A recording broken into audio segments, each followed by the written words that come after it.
privilege to speak on behalf of the North American 13 class of the MBA program. Welcome, friends and family. Without your support, we would not find ourselves here tonight.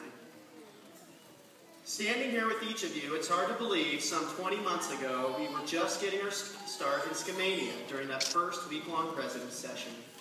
And as the custom with newly admitted executive MBA students, trying furiously to impress each other. Yeah. Perhaps this was no better observed than the nearly 100% attendance in the gym early in the morning before class. Only in those first few days. Or how we sat in rapt attention as Charles Hill peppered us with challenges related to Porter's 5 forces, well-dressed in an exterior of boundless confidence, while on the inside, praying to all that was holy that he would not call him. That same week in Scamania, Professor Vern Buck took us through a survival exercise whereby each of us had to sort through, individually, the order of importance of 10 items that would help us survive on the side of a high alpine mountaintop after a plane crash. We then got into our study teams to produce one final list for the group. The stakes were high.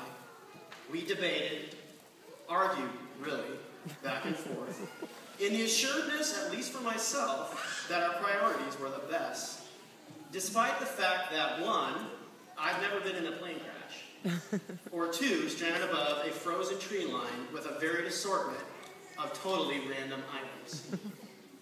A strange thing occurs in this type of exercise. You see, in wide research and often conducted simulations, a well-functioning team almost always outperforms the individual. And this was the case for my own study group and our class. You see, this happens because the intellectual diversity of the team and that back and forth and idea sharing results in a more optimal solution. The team result is literally better than the sum of the parts. However, this can only occur if the team is built on a foundation of trust, and as individuals, we allow ourselves to be vulnerable. As my friend Genevieve said during our last lecture, we recognize that each of us has our strong suits, and that's okay. In order to unlock this collaborative magic, then, we must be willing to learn as well as teach each other. For myself, I learned the importance of detail and precision from Heidi Robinson.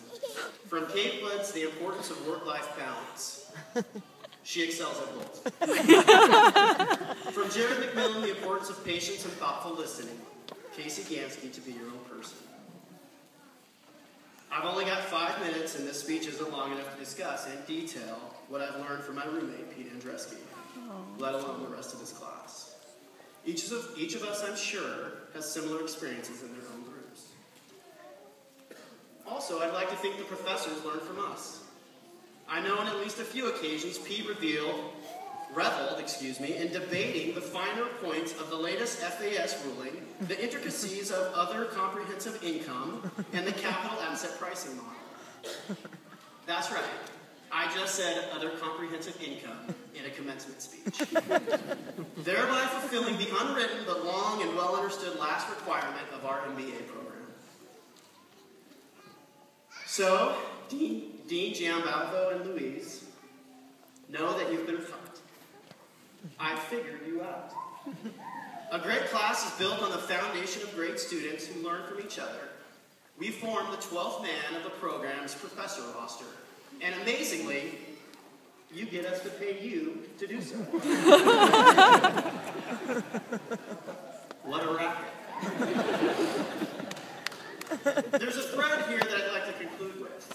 I work in manufacturing, we have a saying.